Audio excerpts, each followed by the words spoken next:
wabarakatuh. Perkenalkan, nama saya Amelia Sari dengan NIM 220600153. Saya dari kelas A2 PGSD 2022. Di sini saya akan memaparkan muatan materi PPKN untuk kelas 2 SD pada buku kurikulum Merdeka, yaitu mengenai Pancasila. Langsung saja masuk ke materinya ya adik-adik. Pancasila. Yang dimaksud dengan Pancasila itu merupakan dasar negara kita atau negara Indonesia yang disebut dengan 5 dasar. Tahukah adik-adik mengenai bunyi dan simbol Pancasila? Nah, mari kita baca bersama-sama ya. Pancasila. 1. Ketuhanan yang Maha Esa. 2. Kemanusiaan yang adil dan beradab. 3. Persatuan Indonesia. 4. Kerakyatan yang dipimpin oleh hikmah kebijaksanaan dalam permusyawaratan perwakilan. 5. Keadilan sosial bagi seluruh rakyat Indonesia. Nah, sekarang adik-adik sudah tahu mengenai butir-butir Pancasila. Simbol sila Pancasila ini juga terdapat pada perisai burung Garuda. Burung Garuda ini merupakan lambang dari negara Indonesia yang melambangkan kekuatan, dan warna emasnya yang melambangkan kemuliaan. Yang pertama, simbol dari sila Pancasila adalah bintang emas. Sila kedua ada tali rantai. Sila ketiga ada pohon beringin. Nah, sila keempat ada kepala banteng. Dan sila yang terakhir atau sila kelima ialah kapas dan padi.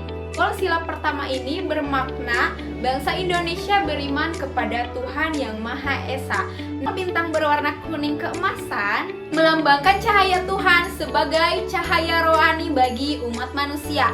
Nah, sedangkan latar belakang dari bintang tersebut, latar belakang yang berwarna hitam, melambangkan warna alam sebagai berkah dari Yang Maha Kuasa. Lalu ada makna simbol dari sila kedua Pancasila. Simbol kedua bermakna bangsa Indonesia saling membantu dan tolong-menolong. Adapun simbolnya sebagai berikut. Tali rantai kotak melambangkan sosok laki-laki. Tali rantai lingkaran melambangkan sosok seorang perempuan.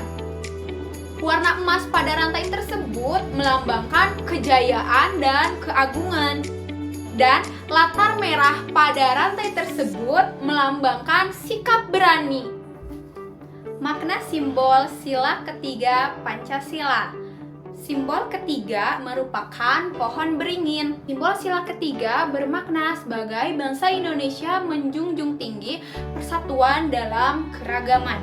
Nah, gambar sulur atau akar yang menggantung ke bawah ini melambangkan keberagaman suku di negara Indonesia. Nah, akar tunjang melambangkan persatuan bangsa Indonesia. Yang terakhir ada latar belakang putih pada pohon beringin. Lambang tersebut merupakan kemurnian dan kesucian. Makna simbol keempat Pancasila yang merupakan kepala banteng. Simbol sila keempat bermakna bahwa bangsa Indonesia terbiasa bermusyawarah untuk mengambil keputusan. Kepala banteng melambangkan bahwa warga Indonesia suka sekali bermusyawarah. Sedangkan latar belakang berwarna merah menunjukkan sikap berani. Terakhir ada makna simbol dari sila kelima. Nah, simbol kelima ini merupakan kapas dan padi. Simbol sila kelima ini bermakna bahwa bangsa Indonesia terpenuhi pangan dan pokoknya secara adil. Padi di sini melambangkan makanan pokok dari warga Indonesia itu sendiri atau dari masyarakat Indonesia.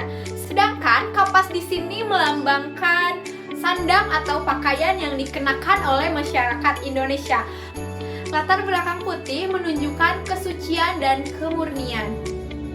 Setelah adik-adik mengetahui makna dan simbol dari Pancasila, mari kita belajar mengenai penerapan sila-sila Pancasila di kehidupan sehari-hari.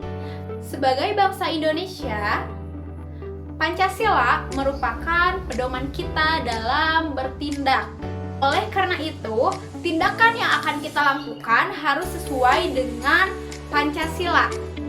Contoh penerapan dari sila pertama Pancasila yaitu mengecilkan suara TV di dekat keluarga yang sedang beribadah.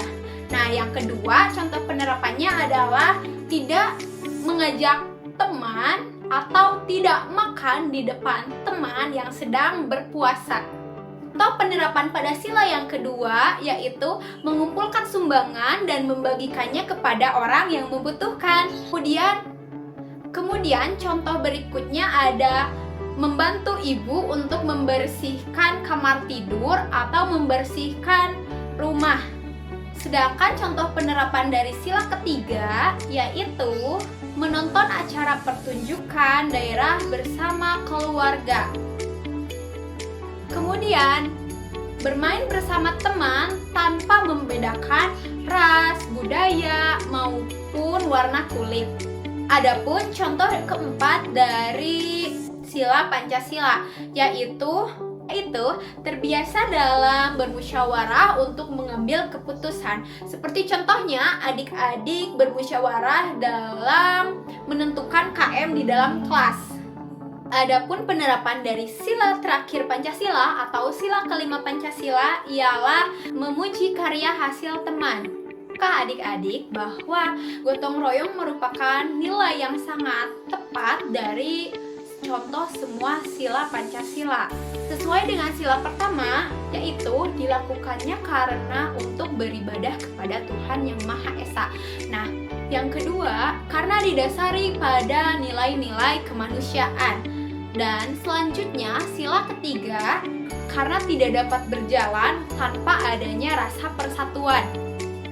Sila keempat, karena perlu adanya musyawarah supaya agar lebih efektif. Nah, poin terakhir atau sila kelima, kan dilakukan pembagian tugas secara adil. Adik-adik, gotong royong merupakan pekerjaan yang dilakukan secara bersama-sama untuk mempermudah suatu pekerjaan. Contoh gotong royong di desa kalian atau di daerah sekitar kalian. Nah, gotong royong ini dilakukan secara bersama-sama dan untuk mencapai kepentingan secara bersama-sama juga. Kedua, ada membantu warga sekitar yang mengalami bencana. Bisa saja di sekitar adik-adik ada orang yang sakit atau tetangga yang sakit, adik-adik bisa menolong tetangga tersebut. Nah, selanjutnya ada gotong royong untuk di lingkungan sekolah. Yang pertama ada gotong royong membersihkan pelantaran sekolah. Selanjutnya ada mengumpulkan sumbangan untuk teman kalian yang terkena musibah. Nah, adik-adik sekarang sudah paham dan mengerti apa yang dimaksud dengan simbol dan makna pada Pancasila. Terus, adik-adik juga belajar tentang gotong royong di lingkungan sekitar dan di lingkungan sekolah. Untuk pembelajaran hari ini mengenai Pancasila sudah selesai ya adik-adik. Nah, semoga adik-adik dapat memahami materi yang telah kakak berikan. Jika adik-adik kurang mengerti, silahkan komen di kolom komentar. Jangan lupa ya untuk like, subscribe, dan share. Sampai jumpa di pembelajaran berikutnya.